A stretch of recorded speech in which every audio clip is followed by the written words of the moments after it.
Assalamualaikum warahmatullahi wabarakatuh. Bertemu lagi dengan Bu Tisnawati di mata pelajaran Prakarya dan Kewirausahaan kelas 11 semester 1. Pada pertemuan hari ini kita akan belajar di bab 3 yaitu budidaya pembenihan ikan konsumsi.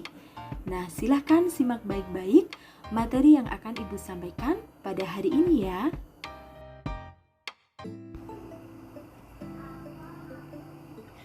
Nah, pada pertemuan kali ini, yang pertama kita akan membahas tentang perencanaan usaha pembenihan ikan konsumsi. Dalam perencanaan usaha pembenihan ikan konsumsi, yang pertama kali harus diperhatikan adalah ide dan peluang usaha pembenihan ikan konsumsi. Kegiatan budidaya ikan saat ini merupakan salah satu usaha ekonomi yang produktif bagi masyarakat, di mana permintaan ikan konsumsi khususnya ikan lele yang semakin meningkat menjadikan peluang usaha sangat terbuka bagi para pelaku usaha pembesaran ikan. Sumber daya yang dibutuhkan dalam pembinahan ikan konsumsi antara lain manusia, money, uang, mesin, alat dan bahan, metode atau cara kerja, kemudian market, pasar, dan juga informasi.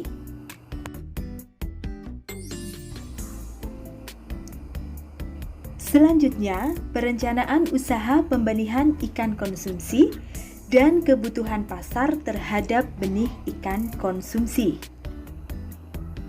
Perencanaan usaha pada umumnya memuat pokok-pokok pikiran sebagai berikut: nama perusahaan, lokasi, komoditi yang diusahakan, konsumen yang dituju, pasar tujuan, partner yang diajak untuk bekerja sama, personil yang dipercaya menjalankan perusahaan, jumlah modal yang diharapkan dan tersedia, peralatan perusahaan yang perlu disediakan, dan penyebaran dalam berpromosi. Sedangkan kebutuhan pasar terhadap benih ikan konsumsi antara lain sumber daya perikanan di Indonesia dibagi menjadi dua kategori, yaitu perikanan tangkap dan perikanan budidaya.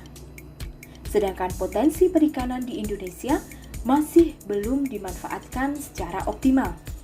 Namun, produksi budidaya terus mengalami peningkatan dari tahun ke tahun. Kenaikan jumlah produksi ikan sangat berpengaruh langsung terhadap kenaikan konsumsi ikan penduduk Indonesia dari tahun ke tahun. Penerapan sistem pembenihan ikan konsumsi berdasarkan daya dukung wilayah. Aneka ikan konsumsi. Ikan konsumsi adalah ikan yang lazim dikonsumsi oleh manusia sebagai sumber pangan. Ikan konsumsi diperoleh salah satunya dengan cara budidaya. Sedangkan manfaat dari ikan konsumsi merupakan sumber makanan yang sangat penting karena mengandung 2 asam lemak omega 3, EPA, dan DHA.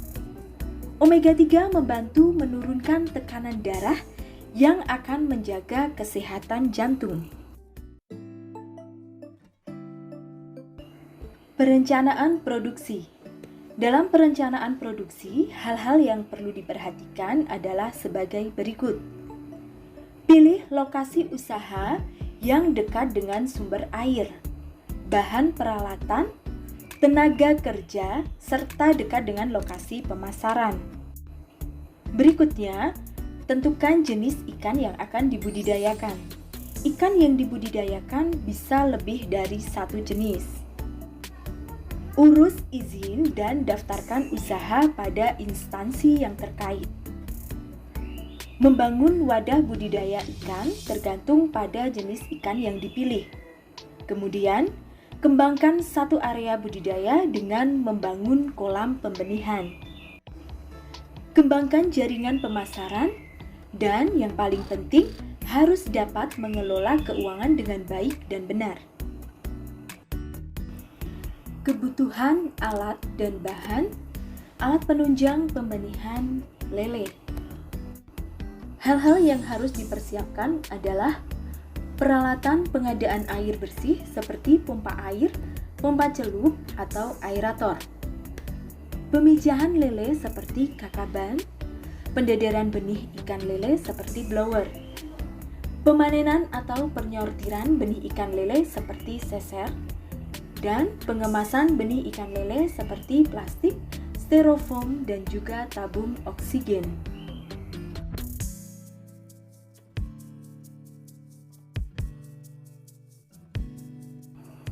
Bahan penunjang pembenihan ikan lele.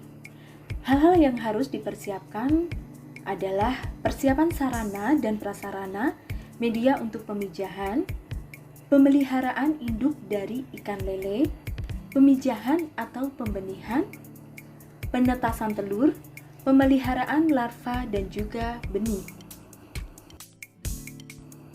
Proses produksi ikan konsumsi. Proses produksi ikan konsumsi mulai dari persiapan sarana dan prasarana sampai pemeliharaan larva dan juga benih. Dalam proses produksi ikan konsumsi itu sendiri, hal-hal yang perlu diperhatikan adalah persiapan sarana dan prasarana, pemeliharaan induk, pemijahan induk, penetasan telur, pemeliharaan larva dan benih. Selanjutnya, pemeriksaan kualitas hasil produksi ikan konsumsi. Yang pertama, bagian pemasaran. Pada bagian ini mengadakan penilaian-penilaian tingkat kualitas yang dikehendaki oleh para konsumen. Kemudian, pada bagian perencanaan, merencanakan model produk sesuai dengan spesifikasi yang disampaikan oleh bagian pemasaran. Yang ketiga, bagian pembelian bahan. Memilih bahan yang sesuai dengan spesifikasi yang diminta oleh bagian pemasaran, bagian produksi, serta memilih peralatan yang akan digunakan untuk melakukan proses produksi. Pengemasan produk ikan konsumsi. Dalam hal ini, pengemasan produk ikan konsumsi dibagi menjadi dua metode, metode tertutup dan metode terbuka. Dalam metode tertutup, pengemasan ikan hidup dengan menggunakan tempat atau wadah yang tertutup. Udara dari luar tidak dapat masuk ke media tersebut. Pengemasan dengan metode ini dapat dilakukan pada pengangkutan untuk jarak jauh dalam waktu yang relatif lebih lama. Alat pengangkut dapat menggunakan kantong plastik yang diberi media air dan juga oksigen. Sedangkan dalam metode terbuka, pengemasan metode terbuka dilakukan untuk mengangkut benih dalam jarak dekat dan tidak membutuhkan waktu yang lama. Alat pengangkut berupa drum, peti, plastik yang berinsulator. Setiap wadah diisi air bersih kurang lebih 15 liter untuk mengangkut sekitar 5.000 ekor benih dengan ukuran 3-5 cm. Dalam metode ini dilakukan dengan memuasakan benih ikan terlebih dahulu, agar laju metabolisme dan juga ekskresinya dapat berkurang pada saat pengangkutan.